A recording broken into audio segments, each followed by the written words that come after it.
അള്ളാഹുവിൻ്റെ പരീക്ഷണങ്ങളായി. അത് വെള്ളപ്പൊക്കമായോ മണ്ണിടിച്ചിലായോ ഉരുൾപൊട്ടലായോ മറ്റേതെങ്കിലും പ്രകൃതിയിലെ പ്രതിഭാസമായോ കടന്നു വരുമ്പോൾ ആളുകൾക്കിടയിൽ രണ്ടു തരം ആളുകളാണ് പ്രധാനമായും ഉണ്ടാവുക. ഒന്ന്, ആ ഒരു പരീക്ഷണം ഏതെങ്കിലും ഒരു തലത്തിൽ അത് ബാധിച്ച ആളുകൾ. മറ്റൊരു കൂട്ടം, രണ്ടാമത്തെ കൂട്ടം ആളുകൾ പരീക്ഷണങ്ങൾ തന്നെ ബാധിച്ചിട്ടില്ല, പക്ഷെ അതിൻ്റെ കാഴ്ചക്കാരായി ആ വാർത്തകൾ കണ്ട് ചിത്രങ്ങൾ കണ്ട് മനസ്സ് നിറയെ പ്രയാസവുമായി ഉള്ള ആളുകൾ. ഇങ്ങനെ രണ്ടു തരം ആളുകളാണ് ഉണ്ടാവുക. പലപ്പോഴും പല പ്രകൃതി ദുരന്തങ്ങളിലെല്ലാം നാം വെറും കാഴ്ചക്കാരായി മാത്രം മാറിപ്പോകാറുണ്ട്. നമ്മെ ഒരു നിലക്കും അത് ബാധിക്കാതെ മാധ്യമങ്ങളിലെ ചർച്ചകൾ കാണുമ്പോൾ ആശങ്കകൾ പങ്കുവെച്ച് പരിതപിച്ച് മാധ്യമങ്ങൾ ആ വാർത്ത കഴിഞ്ഞ് പുതിയ വാർത്തകൾ തേടി പോകുമ്പോൾ നമ്മുടെ മനസ്സിൽ നിന്ന് ആ ദുരന്ത കാഴ്ചകളും പതിയെ മാഞ്ഞു പോകുന്ന അവസ്ഥയുണ്ടാകാറുണ്ട്. പ്രകൃതിയിലെ ഇത്തരം പടച്ച റബ്ബിന്റെ പരീക്ഷണങ്ങളൊക്കെ കടന്നു വരുമ്പോൾ നമ്മുടെ സ്വന്തം വീട് സുരക്ഷിതമാണോ, എൻ്റെ നാട് സുരക്ഷിതമാണോ, എൻ്റെ മക്കൾ താമസിക്കുന്ന സ്ഥലം അത് സുരക്ഷിതമാണോ, അവിടെ ഞാൻ എന്തെങ്കിലും ചെയ്യേണ്ടതുണ്ടോ, എൻ്റെ മതിൽ ഞാൻ ശക്തമായി കെട്ടേണ്ടതുണ്ടോ, അവിടെ വെള്ളം പോകുവാനുള്ള ഒരു വഴി, ഒരു ചാൽ ഞാൻ കീറേണ്ടതുണ്ടോ എന്നൊക്കെ നാം ശ്രദ്ധിക്കാറുണ്ട്. ഇതിന്റെ കൂടെ അല്ലാഹു സുബ്ഹാനഹു വ തആല ഇത്തരം പരീക്ഷണങ്ങൾ ഈ ദുനിയാവിലേക്ക്, ലോകത്തേക്ക് പടച്ച റബ്ബിന്റെ പരീക്ഷണമായി കടന്നു വരുമ്പോൾ അതിന്റെ കാഴ്ചക്കാരായി നിൽക്കുന്ന ആളുകൾക്ക് വലിയ പാഠം അവരതിൽ നിന്ന് പഠിക്കേണ്ടതുണ്ട്. നമുക്ക് കാണാൻ കഴിയും, വിശുദ്ധ ഖുർആനിൽ സൂറത്തു സജദയിലൂടെ അല്ലാഹു സുബ്ഹാനഹു വ തആല ഓർമ്മപ്പെടുത്തുന്നു, വലനുദീകന്നഹും മിനൽ അദാബിൽ അദ്നാ ദൂനൽ അദാബിൽ അക്ബർ. വലിയ ഒരു ശിക്ഷ വരാനുണ്ട്, വലിയ കടുത്ത ഒരു പരീക്ഷണം വരാനുണ്ട്. അതിനു മുമ്പായി ദുനിയാവിൽ നിന്ന് ചില പരീക്ഷണങ്ങൾ നിങ്ങളെ ബാധിക്കും. ആ പരീക്ഷണത്തിന്റെ രുചി നിങ്ങൾ ആസ്വദിക്കുക തന്നെ ചെയ്യും എന്ന് വിശുദ്ധ ഖുർആൻ ഓർമ്മപ്പെടുത്തി തൊട്ടുശേഷം ചേർത്തു പറഞ്ഞു, ലഅല്ലഹും യർജിഊൻ. എന്തിനു വേണ്ടിയിട്ടാണ് ഈ പരീക്ഷണങ്ങൾ? ലഅല്ലഹും യർജിഊൻ, അവര് തെറ്റുതിരുത്തി മടങ്ങുവാൻ വേണ്ടിയാണ്, തെറ്റുതിരുത്തി ഖേദിച്ച് മടങ്ങുവാൻ വേണ്ടിയാണ് പടച്ച റബ്ബ് ഇത്തരം പരീക്ഷണങ്ങൾ പറഞ്ഞയക്കുന്നത് എന്ന് വിശുദ്ധ ഖുർആൻ ആവർത്തിച്ചാവർത്തിച്ച് എത്രയോ ഇടങ്ങളിൽ പറഞ്ഞു. നമ്മൾ മടങ്ങിയോ പ്രിയപ്പെട്ടവരെ? ആര് മടങ്ങുന്നതിനെ കുറിച്ചാ പറഞ്ഞേ? ഈ പരീക്ഷണങ്ങളിൽ അകപ്പെട്ട് അതിൽ പരാജയപ്പെടുന്നവരുണ്ടാവാം, വിജയിക്കുന്നവരുണ്ടാവാം, അതിൽ മരണപ്പെട്ടു പോകുന്നവരുണ്ടാവാം. അവരാണോ മടങ്ങേണ്ടതല്ലല്ലോ. ഇതിന്റെ കാഴ്ചക്കാരായി നിൽക്കുന്ന ഞാനും നിങ്ങളുമല്ലേ മടങ്ങേണ്ടത്? നമ്മൾ മടങ്ങിയോ എന്നൊരു ചോദ്യം പ്രിയപ്പെട്ടവരെ നമ്മുടെ ഹൃദയത്തോട് നമ്മൾ ചോദിക്കേണ്ടതുണ്ട്. എന്തു മാറ്റമുണ്ടാകും? ഒരു ദുരന്തത്തിന്റെ വാർത്ത കേട്ട് അതിന്റെ വാർത്തകൾ മാധ്യമങ്ങളിൽ നിന്ന് അപ്രത്യക്ഷമായിട്ടില്ല, ഇന്നും ലഭിച്ചുവെന്നാണ് 4 മൃതദേഹങ്ങൾ ആഴ്ചകൾക്കു ശേഷം. അതിന്റെ വാർത്തയോ അതിന്റെ പ്രയാസമോ മനസ്സിൽ നിന്ന്, നമ്മുടെ ഹൃദയത്തിൽ നിന്ന് നീങ്ങിപ്പോയിട്ടില്ല.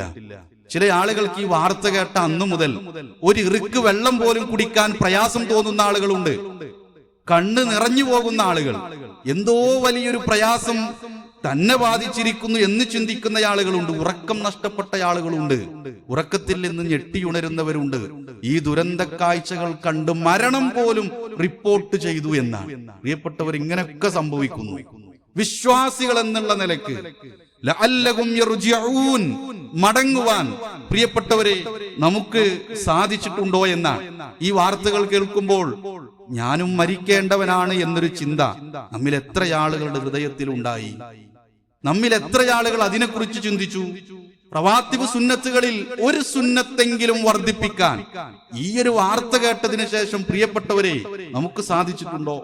ഒരു പേജ് ഖുർആനെങ്കിലും സ്ഥിരമായി ഓതുന്നവരാണ്, എന്നാലും ഒരു പേജെങ്കിലും കൂടുതൽ ഓതാൻ ഈ ഒരു പരീക്ഷണം നമ്മുടെ ഹൃദയത്തെ സ്വാധീനിച്ചിട്ടുണ്ടോ പ്രിയപ്പെട്ടവരെ? ഒരു തിന്മയെങ്കിലും ഉപേക്ഷിക്കാൻ, ഒരു നന്മയെങ്കിലും ചേർത്തു നിർത്താൻ നമ്മുടെ പള്ളികളിലെ അവസ്ഥയിൽ ഒരു ജമാഅത്തിന് ഒരു 3 ആളെങ്കിലും വർദ്ധിച്ചിട്ടുണ്ടോ പ്രിയപ്പെട്ടവർ? നമ്മൾ പോകുന്നുണ്ടോ? ഈ വാർത്തകൾ കേട്ടതിന് ശേഷം ഇനി ഞാൻ സുബൈക്ക് പോകും, ഞാൻ ജമാഅത്തിൽ പങ്കെടുക്കും, എന്ന് തീരുമാനിക്കാൻ നമ്മിൽ എത്ര ആളുകൾക്ക് സാധിച്ചിട്ടുണ്ട് പ്രിയപ്പെട്ടവരെ? നമ്മുടെ പ്രവർത്തനങ്ങൾ പരലോകത്തേക്ക് മുതൽക്കൂട്ടാകുന്നതായി മാറണം. കാരണം പ്രവാചകൻ സല്ലല്ലാഹു അലൈഹി വസല്ലം ഒരിക്കൽ പറയാണ്, ലഅഅലമന്ന അഖ്വാമൻ മിൻ ഉമ്മത്തി, എന്റെ ഉമ്മത്തിലെ ചില ആളുകളെ കുറിച്ച് എനിക്കറിയാം. എന്താണ് അവരുടെ പ്രത്യേകത? യഅ്തൂന യൗമൽ ഖിയാമത്തി ബിഹസനാത്തിൻ, അവര് പരലോകത്ത് ഖിയാമത്ത് നാളിൽ വരും. എങ്ങനെയാണ് അവർ വരുന്നത്? നന്മകളുമായി അവർ വരും. അംസാലി ജിബാലി തിഹാമ സബീല, വെളുത്ത തിഹാമ പർവ്വതം കണക്കെ നന്മകളുമായി അവർ പരലോകത്ത് വരും. ഫയജ്അലുഹ അല്ലാഹു അസ്സ വജല്ല ഹബാഅൻ മൻസൂറാ, ഇത്രയധികം നന്മകളുണ്ട്. പക്ഷെ പരലോകത്ത് വെച്ച് അവരുടെ നന്മകളെ ധൂളികളാക്കി പടച്ച റബ്ബ് കാറ്റിൽ പറത്തിക്കളയുന്ന ആളുകൾ. ഇത് കേൾക്കുന്ന സൗബാൻ റളിയല്ലാഹു അൻഹു ചോദിക്കുകയാണ്, പ്രവാചകരെ, യാ റസൂലല്ലാഹ് സിഫ്ഹുൽ ലനാ ജല്ലിഹിം ലനാ, അവരെ കുറിച്ച് അവരുടെ പ്രത്യേകത ഞങ്ങൾക്ക് പറഞ്ഞുതാ പ്രവാചകരെ. എന്തിനു വേണ്ടിയാ? അല്ലാ നകൂന മിൻഹും വനഹ്നു ലാ നഅലം, ഞങ്ങൾ അറിയാതെ അത്തരം ആളുകളുടെ പ്രവർത്തനങ്ങളിൽ പെട്ടുപോകാതിരിക്കാനാ അവരെ കുറിച്ച് പറഞ്ഞു തരണം. നന്മകളുമായി കടന്നു വന്നിട്ടും പരലോകത്ത് പടച്ച റബ്ബ് ആ നന്മകളെ കാറ്റിൽ പറത്തിക്കളയുന്ന ഹതഭാഗ്യരായ ആളുകളെ കുറിച്ച് ഞങ്ങൾക്ക് പറഞ്ഞു തരണം പ്രവാചകരെ. അവിടുന്ന് റസൂലുള്ളാഹി സ്വല്ലല്ലാഹു അലൈഹി വസല്ലം പറഞ്ഞു കൊടുക്കുകയാണ്, അമാ ഇന്നഹും മിഖ്വാനുക്കും, അവര് നിങ്ങളുടെ സഹോദരങ്ങൾ തന്നെയാണ്. വമിൻ ജിൽദതിക്കും, നിങ്ങളുടെ വർഗത്തിൽപ്പെട്ടവര് തന്നെയാണ്. ചേർത്ത് പറയുകയാണ്, വയഖുദൂന മിനൽ ലൈലി കമാ തഖുദൂൻ, നിങ്ങൾ എപ്രകാരമാണോ നിങ്ങളുടെ രാവുകളെ സജീവമാക്കിയത്, നിങ്ങൾ നമസ്കരിച്ചില്ലേ രാത്രിയിൽ നിന്നുകൊണ്ട്, അതുപോലെ നമസ്കരിച്ചവരാണവർ. പക്ഷേ വലാകിന്നഹും അഖ്വാമുൻ, അവരെങ്ങനെയുള്ള ആളുകളായിരുന്നു? ഇദാ ഖലൗ ബിമഹാരിമില്ലാഹി ഇൻതഹകൂഹാ, അല്ലാഹു ഹറാമാക്കിയതിൽ അവരെങ്ങാനും ഒറ്റപ്പെട്ടു പോയാൽ, ഒറ്റക്കായാൽ ഹറാമ് പ്രവർത്തിക്കുന്നവരാണ്. നമസ്കരിക്കുന്നു, നോമ്പെടുക്കുന്നു, സമൂഹത്തിൽ ഏറ്റവും നല്ലവനായി നടക്കുന്നു, പക്ഷെ ഒറ്റപ്പെട്ടു പോയാൽ, ആരുമില്ല എന്ന് ഉറപ്പുവരുത്തിയാൽ ഹറാമുകളിലേക്ക് കടന്നു പോകുന്നു എന്നാണ്. ആലോചിച്ച് നോക്കൂ, എത്ര ഗൗരവമുള്ള വിഷയമാണ്. നമ്മളെ പറ്റിയാണ് നമ്മളിത് കേൾക്കുമ്പോൾ ആലോചിക്കേണ്ടത് പ്രിയപ്പെട്ടു. ഒരു വിശ്വാസി നമസ്കരിക്കുന്നവനാണ്, നോമ്പെടുക്കുന്നവനാണ്, സജീവമായി പ്രവർത്തിക്കുന്നവനാണ്. എന്നാലും അവന് ഈമാനിന്റെ കുറവുള്ള അവസരങ്ങൾ ഉണ്ടാകും, ഈമാനിന് കുറവ് സംഭവിക്കുന്ന അവസ്ഥയുണ്ടാവും. അപ്പൊ നമ്മൾ എന്താ ചെയ്യേണ്ടത്? ഇപ്പൊ എനിക്ക് കുറച്ച് ഈമാൻ കുറവാ, അതുകൊണ്ടാ ഞാൻ ഇങ്ങോട്ട് വന്നത്, അതുകൊണ്ടാ ഞാനിത് കുടിച്ചത്, എനിക്ക് ഈമാൻ കുറവായതുകൊണ്ടാ ഞാൻ ആ സദസ്സിലേക്ക് പോയത് എന്ന് പറയലല്ല. ഈമാൻ കുറയുമ്പോൾ എന്തു ചെയ്യണം? പ്രവാചകൻ സല്ലല്ലാഹു അലൈഹി വസല്ലമ പഠിപ്പിച്ചു തന്നു, ഇന്നൽ ഈമാന ലയഖ്ലഖു ഫീ ജൗഫി അഹദിക്കും, നിങ്ങളിൽ ഒരാളിലുള്ള ഈമാൻ കുറയും, ഈമാനിന്റെ കരുത്ത് കുറയും. എങ്ങനെയെന്നറിയുമോ? കമാ യഖ്ലഖു ഥൗബു, പഴയ വസ്ത്രം നുരുമ്പിപ്പോകുന്നത് പോലെ നിങ്ങളുടെ ഹൃദയത്തിലുള്ള ഈമാനും നുരുമ്പിപ്പോകും. എന്നിട്ട് റസൂലുള്ളാഹി സ്വല്ലല്ലാഹു അലൈഹി വസല്ലം പറയാണ്, ഫസ്അലുല്ലാഹ തആല, നിങ്ങൾ അല്ലാഹുവിനോട് ചോദിക്കണം, അൻ യുജദ്ദിദൽ ഈമാന ഫീ ഖുലൂബിക്കും, നിങ്ങളുടെ ഹൃദയത്തിലെ ഈമാനിനെ പുതുക്കിത്തരാൻ, അത് ക്ലിയർ ചെയ്തു തരാൻ, അത് പുതിയ ഒരു ഉണർവ് തരാൻ നിങ്ങൾ റബ്ബിനോട് ചോദിക്കണം. റസൂലുള്ളാഹി സ്വല്ലല്ലാഹു അലൈഹി വസല്ലം പറഞ്ഞു. നമ്മൾ എന്തൊക്കെ ആവശ്യത്തിന് പ്രാർത്ഥിക്കാറുണ്ട്? പടച്ചോനെ, എന്റെ ഹൃദയത്തിൽ ഈമാൻ നിലനിർത്തണേ എന്ന് പ്രാർത്ഥിക്കാൻ നമ്മുടെ പ്രാർത്ഥനകളിൽ അവസരം നൽകിയിട്ടുണ്ടോ പ്രിയപ്പെട്ടവരെ? പ്രവാചകൻ സല്ലല്ലാഹു അലൈഹി വസല്ലം ഒരുപാട് പ്രാർത്ഥനകൾ പഠിപ്പിച്ചു തന്നു. അതിൽ നിരന്തരമായി അവിടുന്ന് ചൊല്ലിയിരുന്ന ഒരു പ്രാർത്ഥന ഇങ്ങനെയാണ്, അല്ലാഹുമ്മ ഇന്നി അസ്അലുക, അല്ലാഹുവേ തീർച്ചയായും അസ്അലുക, ഞാൻ നിന്നോട് ചോദിക്കുന്നു, ഞാൻ നിന്നോട് യാചിക്കുന്നു. എനിക്ക് 4 കാര്യങ്ങൾ വേണം. ഒന്ന് അൽ ഹുദ വത്തുഖ വൽ അഫാഫ വൽ ഗിന, ഈ 4 കാര്യങ്ങൾ റബ്ബേ ഞാൻ നിന്നോട് ചോദിക്കുകയാണ്, യാചിക്കുകയാണ്. ഒന്നാമത് പറഞ്ഞു അൽ ഹുദ, സന്മാർഗം വേണം പടച്ച റബ്ബേ, എന്നെ സന്മാർഗത്തിലാക്കണമേ. വത്തുഖ, എന്നെ തെക്കുവയുള്ളവനാക്കണമേ, എന്റെ ഹൃദയത്തിൽ ഈമാൻ നിലനിർത്തണമേ. വൽ അഫാഫ, വിശുദ്ധിയുള്ളവനായി എന്നെ നിലനിർത്തേണമേ, വൽ ഗിന, ഐശ്വര്യമുള്ളവനായി, സാമ്പത്തികമായോ അല്ലാത്തതോ ഏത് രൂപത്തിലും ഐശ്വര്യമുള്ളവനായി എന്നെ മാറ്റേണമേ. റസൂലുള്ളാഹി സ്വല്ലല്ലാഹു അലൈഹി വസല്ലം നിരന്തരമായി പ്രാർത്ഥിച്ചിരുന്നൊരു പ്രാർത്ഥനയാണ്. ഈമാൻ കുറഞ്ഞു എന്ന് തോന്നുമ്പോൾ മാത്രമല്ല, ജീവിതത്തിൽ ഈ പ്രാർത്ഥന നാം തുടർച്ചയായി നമ്മുടെ ജീവിതത്തിന്റെ ഭാഗമാക്കേണ്ടതുണ്ട്. ഈമാൻ കുറയുമ്പോൾ റബ്ബിനോട് ചോദിക്കുക, അതല്ലാതെ തിന്മകളിലേക്ക് പോകലല്ല. രണ്ടാമത്തെ കാര്യം, ഈമാൻ കുറഞ്ഞുവെന്ന് തോന്നുമ്പോൾ, അതല്ലെങ്കിൽ ആ നമ്മുടെ കുറഞ്ഞുകൊണ്ടിരിക്കുന്ന ഈമാനിനെ പുതുക്കുവാൻ പണ്ഡിതൻ ലോകം എണ്ണിപ്പറഞ്ഞിട്ടുള്ള വിഷയത്തിലൊന്ന് പ്രാപഞ്ചിക അടയാളങ്ങളെ ഉൾക്കൊള്ളണം. പ്രകൃതിയിൽ ചില പ്രതിഭാസങ്ങൾ ഉണ്ടാകും. ആ പ്രതിഭാസങ്ങൾ കാണുമ്പോൾ ഒരു വിശ്വാസിയുടെ ഹൃദയത്തിൽ ഈമാനാണ് വർദ്ധിച്ചു വരേണ്ടത്. നാം ചർച്ച ചെയ്തുവല്ലോ, പ്രവാചകൻ സല്ലല്ലാഹു അലൈഹി വസല്ലം കാർമേഘത്തെ കണ്ടാൽ അവിടുത്തെ ഹൃദയത്തിൽ വല്ലാത്തൊരു ആദിയും ഒരു പേടിയും ഉണ്ടായിരുന്നുവെന്ന്. അവിടുത്തെ കാലഘട്ടത്തിൽ ഒരിക്കൽ ഗ്രഹണം ബാധിച്ചു. അത് ഇതിന്റെ ലഫ്ള് എങ്ങനെയെന്നറിയോ?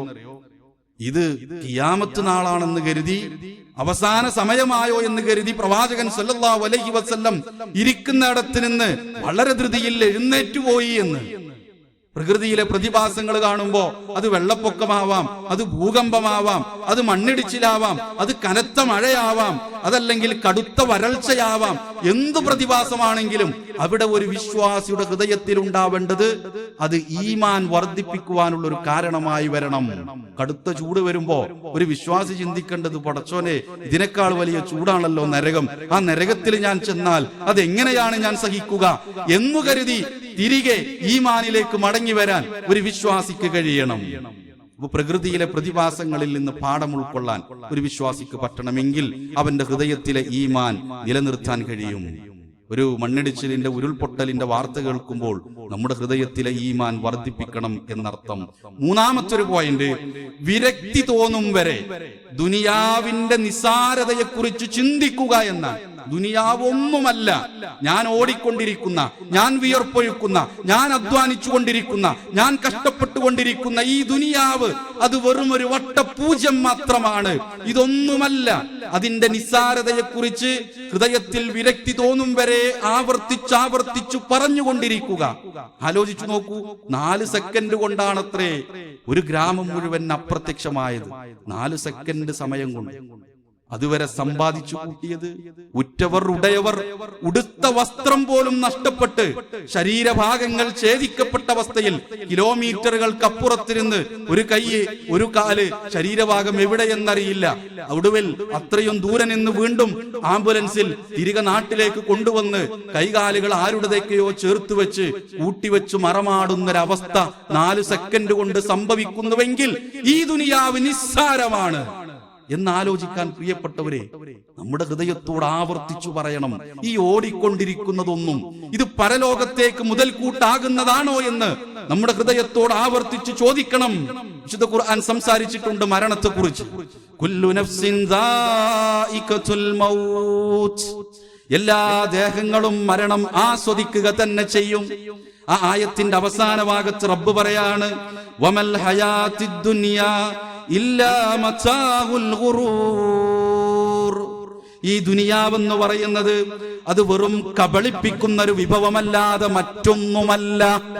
ദുനിയാവില് നമുക്ക് എന്തൊക്കെ പ്രിയപ്പെട്ടതായി തോന്നുന്നോ അതൊക്കെ വെറും കബളിപ്പിക്കൽ മാത്രമാണ്.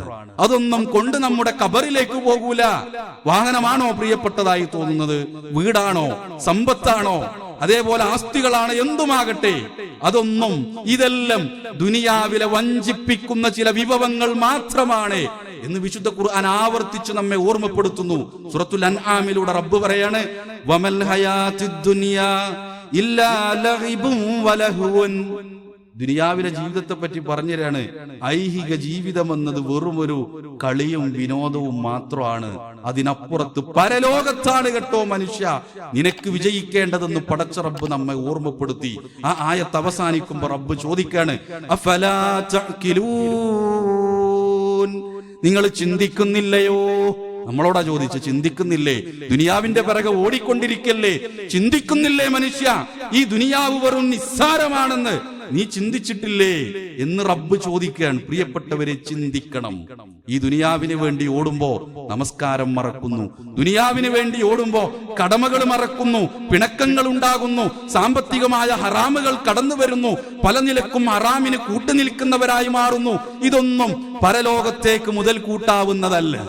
അതുകൊണ്ട് ഗൗരവത്തോടെ സ്വന്തം ജീവിതത്തിലേക്ക്, സ്വന്തം ബിസിനസ്സിലേക്ക്, കുടുംബത്തിലേക്ക് തിരിഞ്ഞു നോക്കാൻ പ്രിയപ്പെട്ടവരെ നമുക്ക് സാധിക്കേണ്ടതുണ്ട്. നാലാമത്തൊരു കാര്യം എന്തെന്നറിയോ? മരണത്തെക്കുറിച്ച് ആലോചിക്കുക. മരണത്തെക്കുറിച്ച് ആലോചിക്കുക. 400 ആൾ അവിടെ മരിച്ചുല്ലേ എന്ന് പറയുന്നതിനപ്പുറത്ത് ഞാനും ചിലപ്പോ മരിച്ചാലോ? ഇന്ന് നമ്മൾ മരിക്കുമെന്ന് നമ്മോട് പറയപ്പെട്ടാൽ, പറയില്ലൊരിക്കലും ആരും, അതെങ്ങാനും അറിയപ്പെട്ടാൽ, അല്ലെങ്കിൽ തോന്നുകയാണ് എനിക്ക് എന്റെ മരണത്തിന്റെ സമയമായി എന്ന് തോന്നിയാൽ, നമ്മുടെ മനസ്സിലേക്ക് ആദ്യം വരും എന്താ? എനിക്ക് ആരൊക്കെ എത്ര തരാനുള്ളത്, ഞാൻ ആർക്കൊക്കെ കൊടുക്കാനുള്ളത്, എന്റെ മക്കളുടെ വിഷയം എന്താവും, ഞാൻ എങ്ങാനും മരണപ്പെട്ട ബിസിനസ് പിന്നെ എന്താകും, ഞാൻ തയ്യാറാക്കി വെച്ചിരിക്കുന്ന 30 വർഷത്തെ പ്ലാൻ അതിന്റെ അവസ്ഥ എന്താകും? ആ ചിന്തക്കപ്പുറത്ത് അള്ളാഹുവിനെ കുറിച്ച് ആലോചിക്കാൻ ഞാൻ ഒഴിവാക്കിയ നമസ്കാരമായ യാത്രയിൽ, അത് യാത്ര കഴിഞ്ഞ് തിരിച്ചു വന്ന് നമസ്കരിക്കാമെന്ന് കരുതിയതാണ്. വർഷം കഴിഞ്ഞിട്ടും നമസ്കരിക്കാൻ കിട്ടിയില്ല സമയം.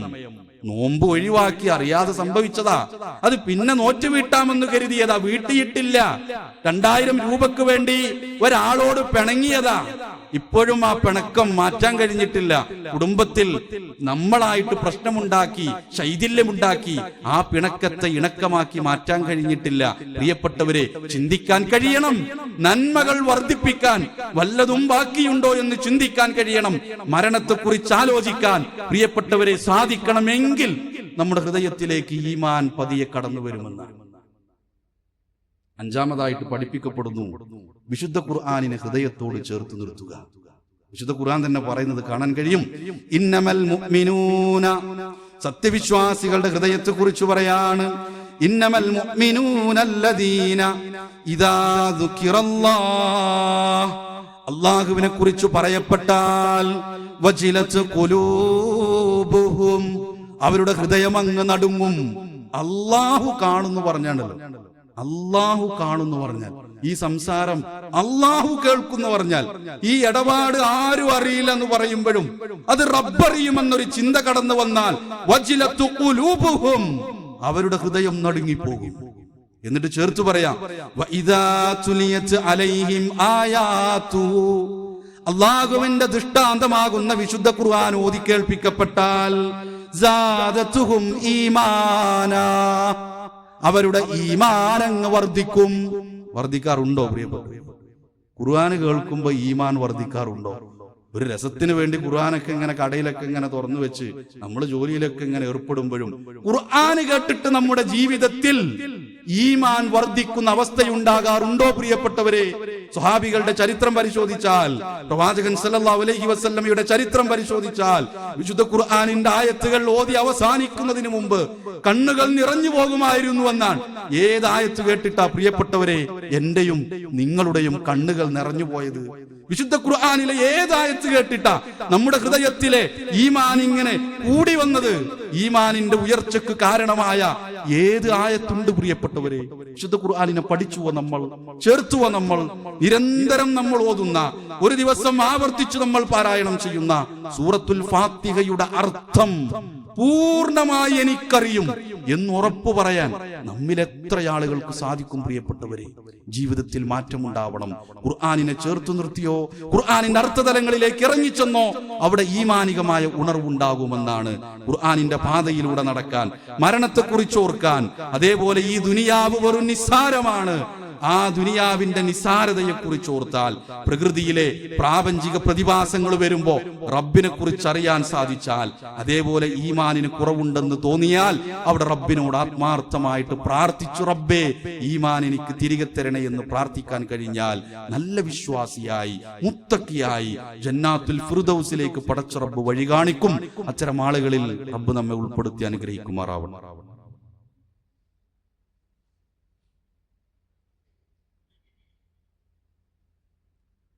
അൽഹംദുലില്ലാഹി റബ്ബിൽ ആലമീൻ വസ്സലാത്തു വസ്സലാമു അലാ റസൂലില്ലാഹി വഅലാ ആലിഹി വസഹ്ബിഹി അജ്മഈൻ. അമ്മാ ബഅദ്.